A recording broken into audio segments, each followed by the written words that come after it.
So welcome back. We're on the last stage of this marathon, and we're going to talk about heat engines and the second law.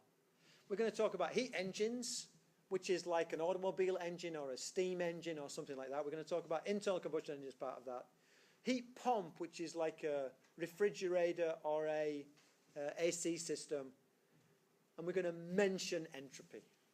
I don't care so much about entropy. So first part, heat engines. What a heat engine does is it kidnaps some of the heat which goes from a hot source to a cold source, and it gets it to do some mechanical stuff. And we call that work. We find it useful. If you just got gasoline and burned it in your backyard, man, if you just got gasoline and burned it in your backyard, you'd get that. If you get gasoline and you burn it in your backyard inside an engine, it expands the gas, which pushes on a piston, which then pushes on your back wheels, which moves you towards work, overcomes friction. It does actually go back here. So it all ends up doing the same thing. It's just with this work bit that you found useful. It's like a mechanical delay in getting the heat to go to the environment. It's a mechanical delay. And it's amazing. Remember we did the thing about the PV diagram? And we said when you have a cyclical process, the area in between is the amount of work you get out of the system. That's the game we're playing. That's what happens inside a steam engine, a steam turbine like at the power station, and a gasoline engine. That's what happens. Heat flows spontaneous. That means if you don't do anything, the heat will flow from the hot to the cold, but not back again. Then we have Kelvin-Planck statement. It is impossible to construct a heat engine operating in a cycle that extracts heat from a reservoir and delivers an equal amount of work. What that means is you gotta always dump some to the cold reservoir. There's no way around it. You can't just take all the heat coming out of the hot source and make it into work. You got to always be dumping a little bit of heat into the cold source. Sometimes a lot of heat into the cold source. Typical automobile dumps 2/3 of the heat coming out of the gasoline up the tailpipe. You never get the benefit of it. 2/3. A coal-fired power station, 2/3 goes up the stacks or into the bay for cooling. 2/3 of it is not just wasted, it is put into the environment and we have to deal with it. It's not even that it's wasted, it's that it's a liability that the power station doesn't pay for. Time was they just dump it in there and, they kill all the fish. Hey, we don't fish. They'd put power stations on rivers and lakes because they were basically free. Nuclear power stations, even worse. People think nuclear power station must be high technology, even less efficient than a coal-fired power station. Even worse.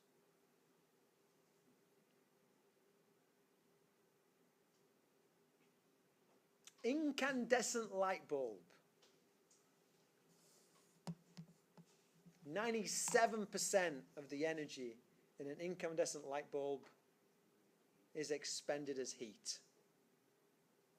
If you had an easy bake oven when you were a kid, that's what light bulbs should have been used for. They're 97% efficient at baking little cookies, 3% efficient at lighting up the home. We have this multi-million-dollar power station making electricity, and then we put in a device which is 3% efficient. That's criminal. That is outrageous. That is taking public resources and just burning them. And in Europe it is criminal. They won't let you buy incandescent light bulbs anymore because they turn around and say, hey, if you want to bake cookies, go to an oven. You want to light your light, we've got much better, more efficient ways of doing it. So in Europe, you can't buy incandescent light bulbs anymore. In the States you can because, we have the freedom, I'm sorry, but there's this sense of, don't hem me in. but 97% inefficiency. You got to justify that. That is outrageous. You know, there are much better ways of doing it. So how do we work these things out? What we say is a machine that produces work from heat when heat is transferring from a hot reservoir to a cold reservoir. It needs a temperature difference between the hot and the cold. You've got to have a temperature difference. All the energy eventually goes to the cold, but useful work is done in the process. Examples are steam engine, internal combustion engine. Steam engine had the heating source outside and you boiled water, made steam. It was the steam that did the process. So it was an external heating process. Then when they developed the gasoline engine, they put the fuel inside the air. So it was an internal combustion.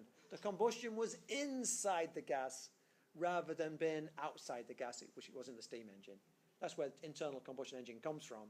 And then the gas turbine, where they use steam and they put it through a fan and they generate electricity. The performance of a heat pump can be characterized by its efficiency and its coefficient of performance. Efficiency is always what you get out over what you put in. So what you get out, which is useful, divided by what you put in. Coefficient of performance is what you put in over what you get out. Okay. I don't care so much about that. I care about that a lot. There's two ways to visualize. You can do the diagram, or you can do the equation. So I can do two ways. I can do the diagram, or I can do the equation. Q hot is equal to what you get out, work plus Q cold.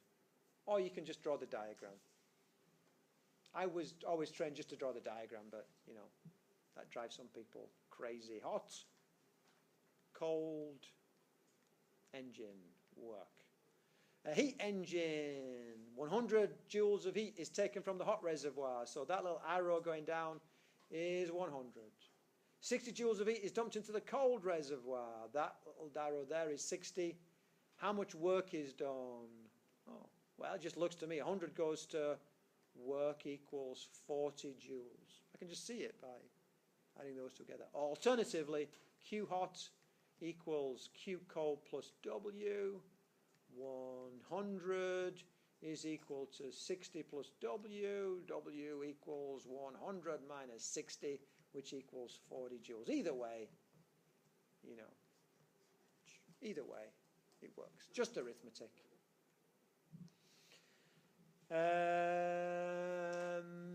Okay, a bit more.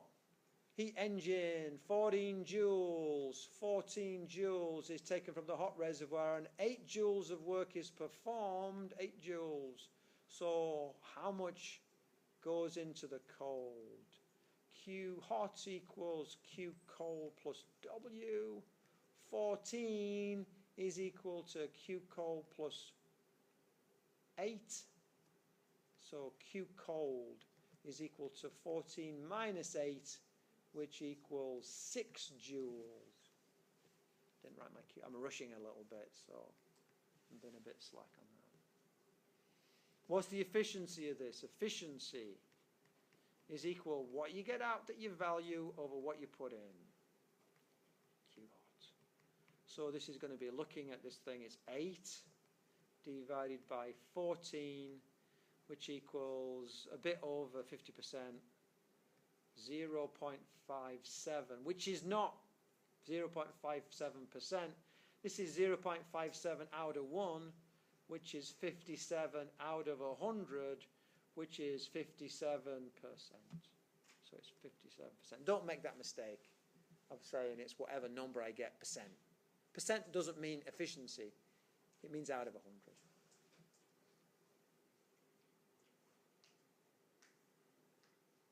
I'm going to leave those. They're just more on the efficiency. I'm going to leave those. Internal combustion engine. We've all got one in our car. Anybody got an all-electric car? Oh, neither have I. Pretty well we've all got an internal combustion engine. How on earth do they work? It's really quite fascinating. Four-stroke engine. Unless we've got diesel, we call it a four-stroke engine. 4 strokes. Intake stroke takes the air-fuel mixture in, compression, you squish it, power, you get power out of it, exhaust, you throw it away. I'd like you to know the order on the names of those strokes. Intake, you open up your intake valve, you bring the piston downwards, it draws in air and fuel. If you have an old carburetor, the mixture was done external in the carburetor. If you've got a newer car, fuel injection. I suspect nobody's got a carburetor-driven engine apart from maybe on a lawnmower or something. They're still out there for hot rodders. Oh, for hot rodders then, yeah, okay. But you're intaking your fuel air mixture. Piston has been pulled down by the engine. That's interesting. I thought engines gave you work. They also consume work. You get to the bottom. The wheel takes you round and round, so you go as low as you can, and then you have to start coming back up. You close off your intake valve, you seal, and then you squish the gas. Don't ever do this, but if you get a firework that bangs, and you light it, it bangs. If you carefully take the insides out of the firework, you empty the powder out and you light it, it just goes shh. The bang is caused because you're building up all that energy and then suddenly it all escapes. Like a sonic boom in a way. Well, we hadn't done that until physics 2 anyway. But, so you tend to, if you want a big explosion, you tend to squish onto explosives. And that's what they're doing. They're squishing onto the explosives. When you get near top dead center, you light the light. You just light a spark.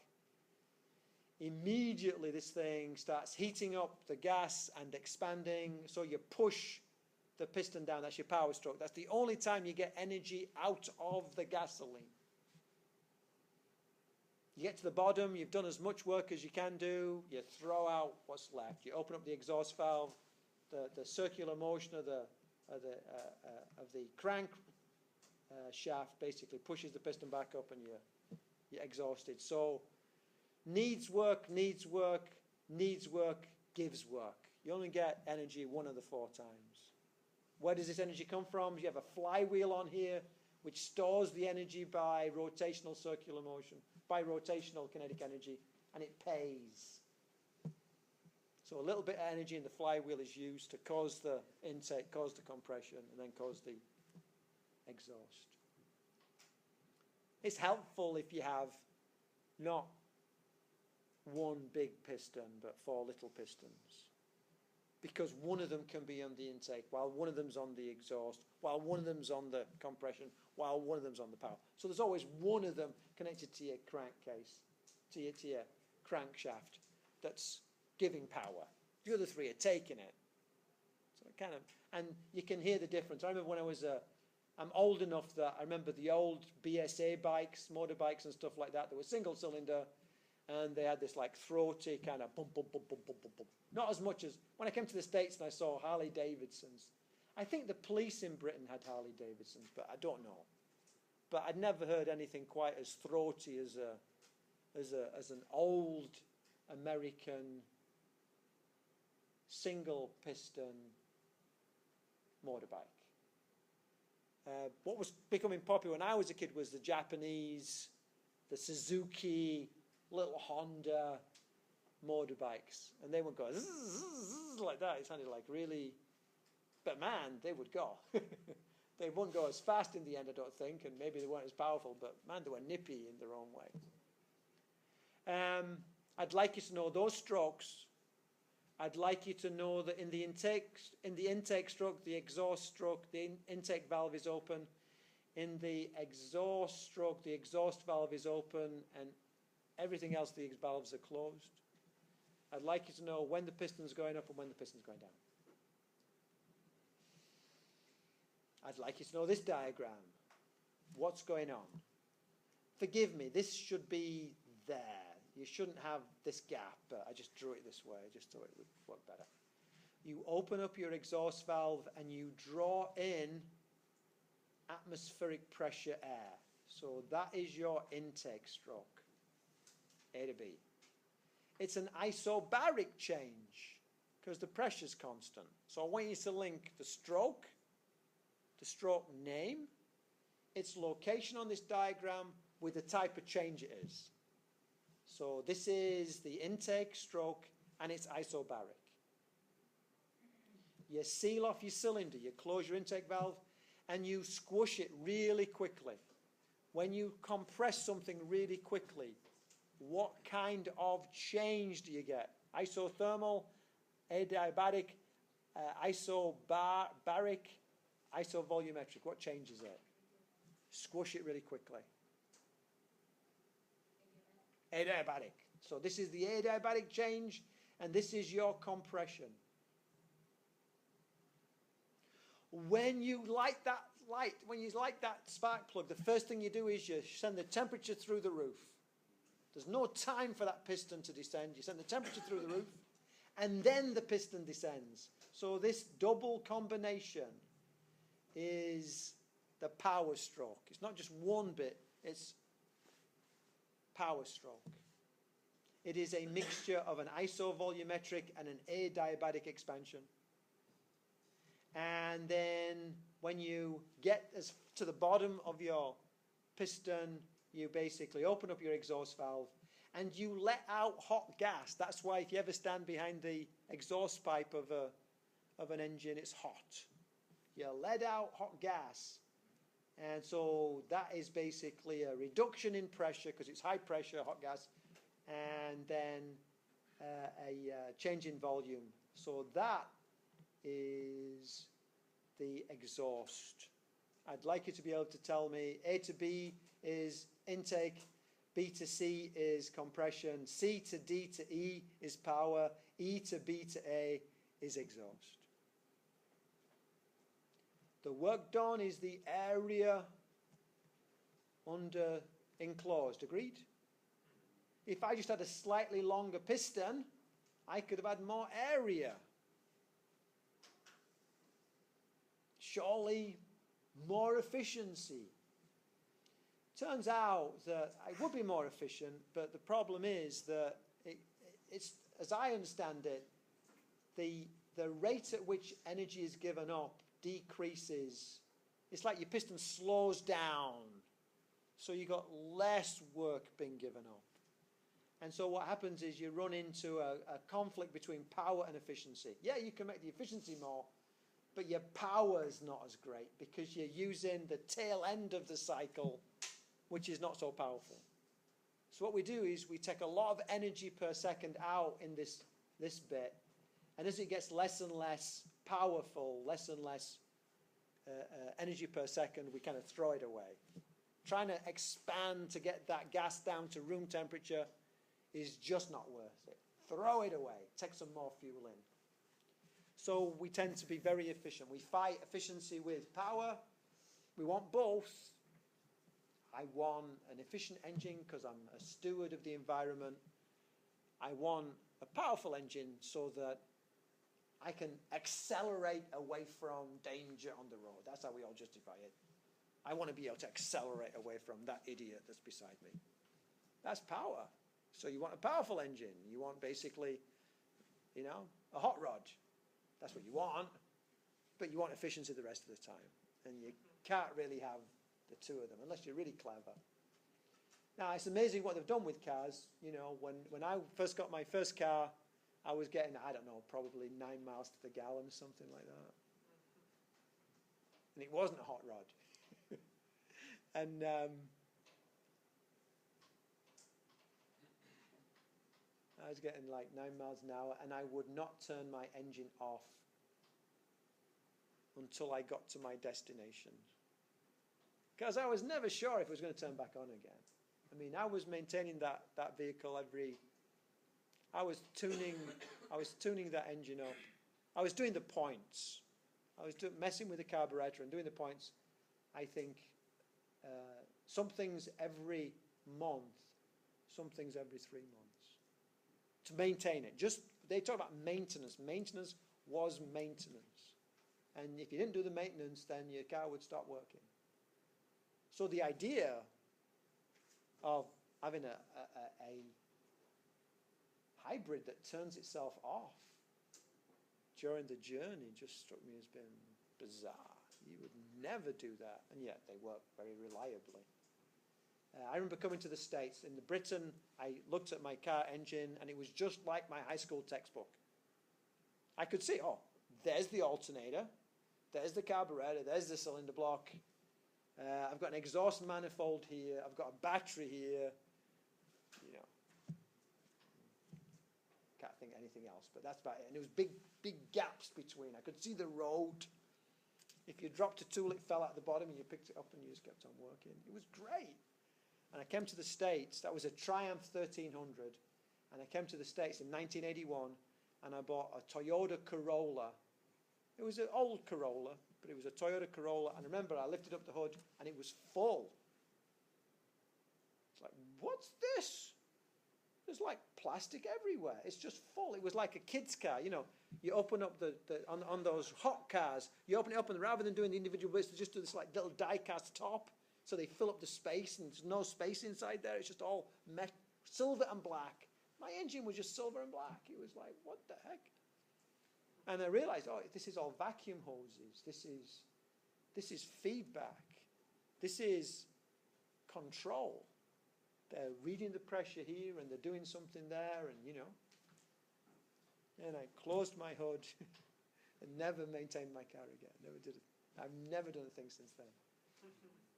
The Christmas before I left, I was on the third car up, sawing an exhaust manifold off a junk Triumph to put I'd cracked my exhaust manifold, and I was fixing that. I went from that to never doing it again. I remember being offered a job. I was offered a job by Lucas CAV. Before I come to the States, it was the alternate to coming to the States. Lucas CAV to devise computer control of diesel engines. The guy said to me, this is the future. I said, I don't know anything about diesel engines. He goes, you don't need to know anything about diesel engines. You know about computers.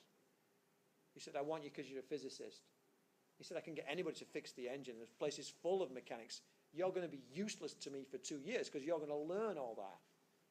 But man, when you've learned all that with your computer stuff and this stuff, you're going to make a big difference to the engine. Control and feedback of the engine. I watched this guy and I thought, you are a total idiot. Didn't take the job. Because I just could not see. I always have this, I'm not good at imagining the next bit. And the idea of having a computer inside a car was just, where are you going to put it, in the back seat? And what he meant was the chip. He meant the intelligence, not the keyboard and all that. You know, I just didn't get it. And then years later, I'm working for an electron microscope company, and it's computer controlled. You turn a knob, which basically talks to a computer. And I knew by then, I said, so what chip do you use? 8086. 8086, isn't that old? Yeah, 8086 was developed for the control of automobiles, and it was cheap. So everybody started using 8086s to control things. That was a universal chip. I hope it's not still out there, but it might still be. 8086s, just workhorse little computer chip, you know. So I need you to be able to just if I say to you, you know, well, let's have a look. So this is the internal combustion engine. This is the so-called Carnot engine. What they said was, look, given these isotherms, what's the most efficient engine I can have? Well, it's the biggest area for a given volume, for a given temperature change. And so that's it. And it's a Carnot engine. You can't build it, actually. It's a theoretical maximum. But it's using basically adiabatic and isothermal changes, and it kind of works nicely. You don't need to know that. Just know a Carnot engine exists. What is the name of the stroke in which the intake valve is closed? Sometimes I say inlet. Intake valve is closed, and the exhaust valve is open. Which would it be? What is it? Is it the intake stroke where you're drawing the fuel in? Is it the compression stroke where you're pushing the gas?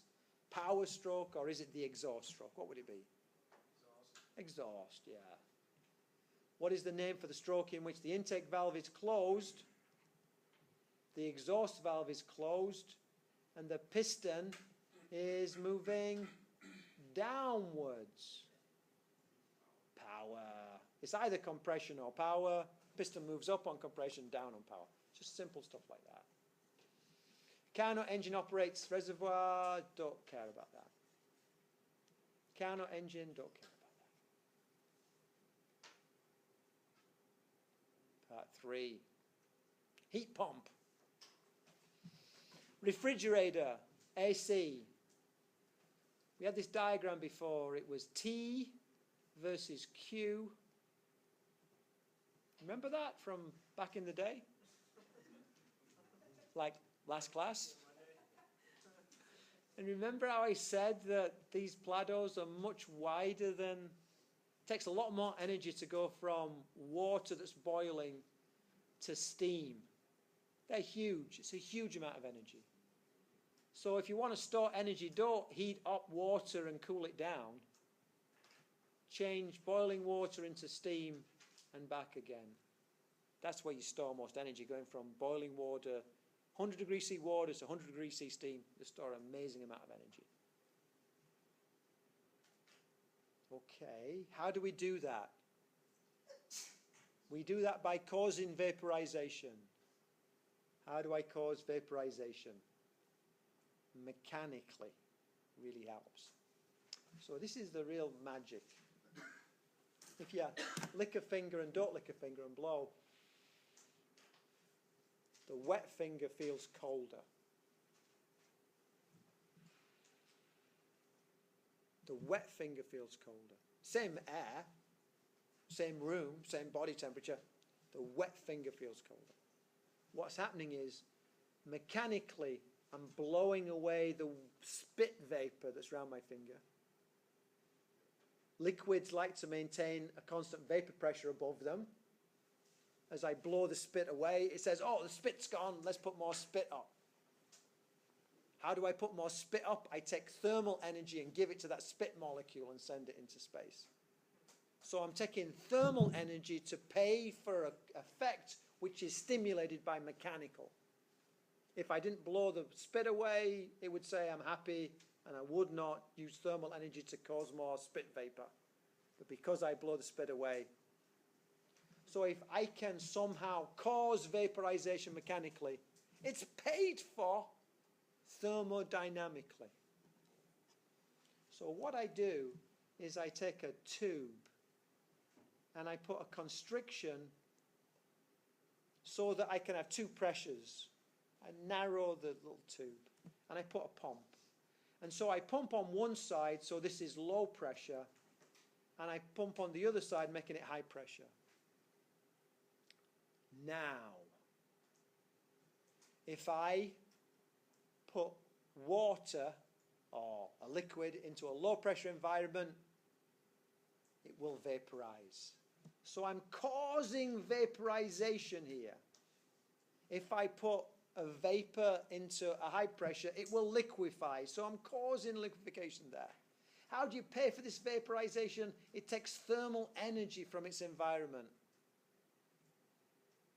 What happens when you liquefy? You dump thermal energy into the environment. So this is heat hungry, and this is getting rid of heat. All driven by a pumping system. Now, I don't use water because water's not so volatile. It doesn't vaporize even very easily, even when I pump on it. So I use something that will vaporize round about room temperature, but not quite. And I try and think of something which is, I try and invent something which is very inert. And so I invent Freon. It's a bit like alcohol. And I put it in a whole bunch of refrigerators. And because it's very volatile, I don't have to have a big pump. A little pump will cause this. And yet every time I pump, I grab that amount of energy. And every time I compress, I dump that amount of energy. And if I do this inside my house, and I do that in my backyard, I'm taking energy from inside my house and dumping it in the yard, no matter, within reason, no matter how hot the yard is, no matter how cold your house is, within reason. It's brilliant. It's magical. That's the way your refrigerator works. That's the way your AC works. You vaporize where you want cooling. You liquefy where you want to dump that energy. Little side, as you know, I've got my issues about business. My experience with business was that, I remember as a student being told to wire up a machine. I remember as a worker being told to wire up a machine as if it was fully working, even though there was nothing inside it, and put it on the loading dock just before the end of the financial year. And then came back, and I was told to take it from the loading dock and get on and build the thing. And years later, I said to my brother, that was the craziest thing out. Why on earth were they doing that? And my brother turned around and said, because they were going to count that instrument as part of last year's product to balance the books. And that means that instrument won't count for this year. And I said, is that legal? And he said, no. You're not supposed to do that. And yet, So my experience is, in terms of safety, in terms of stuff like that, you've got to watch out for yourself a little bit. Businesses, I think, under pressure often take in the name of survival, take shortcuts. This is a case with Freon where they really tried hard to be good stewards of the land. They developed an organic compound which, as far as they could tell, did not react with anything, because they didn't want rusted out refrigerators. They wanted them to last for a long time, so they really worked hard at it. And lo and behold, Freon is inert until it goes into the upper atmosphere, in which case UV sunlight breaks the Freon molecule and causes a mechanism which changes, basically degrades ozone in the upper atmosphere. And it turns out ozone is the thing which protects us from ultraviolet radiation. So they create the ozone hole. What were the chances? I can't say that I would have thought of, let's put this in a rarefied, cold, frigid environment and just spray ultraviolet light on it to see if it damages the ozone. It would never have occurred to me. It never occurred to them. And yet we ended up with the ozone hole. And the funny story is, when I contacted my old teacher trainer to say that I'd come back into teaching, she said that even though I was going into research and then business, she said, you're never going to be happy until you teach. And when I came back into teaching, I emailed her and said, you're right, actually. I was 14 years and I never really liked it, And a couple of years now and I really like it. And of course, Brenda sent me this email back saying, I told you so. And actually she didn't. She was kind of nice about it. But she gave me a list of everybody in the class and what they were doing. And she said, so-and-so, Roger went to Antarctica and discovered the ozone hole. And I remember, saying to my wife, oh man, I'm sure he was there. But I don't think one person, I remember just saying, I don't think one person discovered the ozone hole. I'm sorry, but So years later, literally years later, I'm teaching this class on energy and the environment, and I'm looking for these little 10-minute videos. It's a general physics, it's a general ed class, so we actually try and entertain those people. So I have little videos that I showed in class, And you've got to monitor them because you never know what's going to be on it, So you're listening and you're glancing and you're doing other work. I'm grading papers and I'm listening and I'm glancing. And I found one on the history of the ozone hole. So 10 minutes long. God, it's ideal.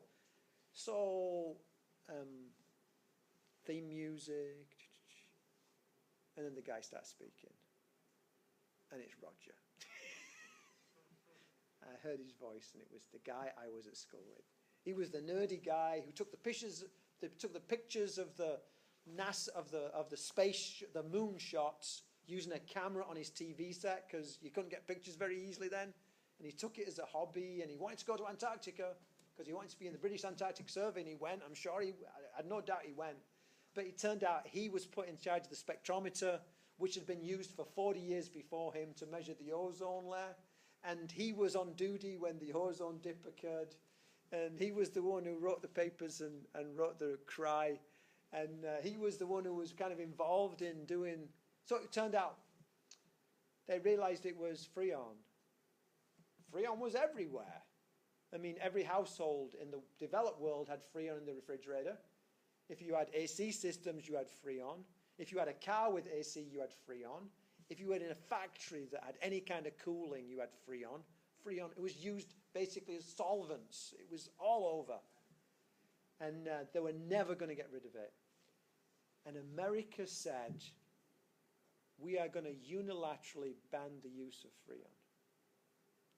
And then 142 countries, because America said it, said, me too. It was America's leadership in the world that, because in the end, there was a time when we had child labor, and factory owners would say, I hate the fact we employ children, but you can't expect me to give up child labor because I'll go out of business because he's still got child labor.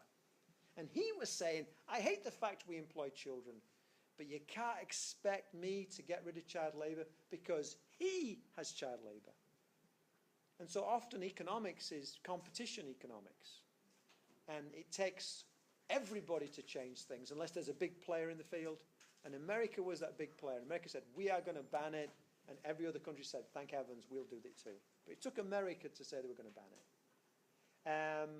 And I am going to...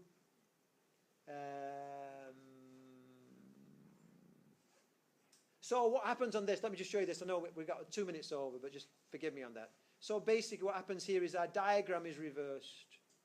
We have our Q hot and our Q cold. And now we're driving things backwards. We're using work to drive things backwards.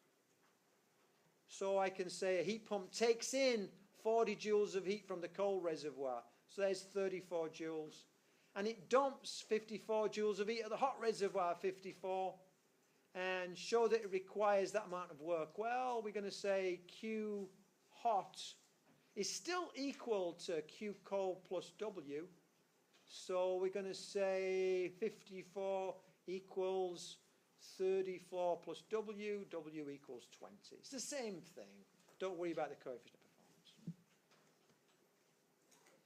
Don't worry about entropy. Entropy is just the tendency towards randomization, as far as I'm concerned. From this last chapter, know how the refrigerator and the heat pump works. Know your internal combustion engine. Know your heat engine. And that's it, basically. Very accessible stuff on that. Very accessible. I'll see you in lab. Okay?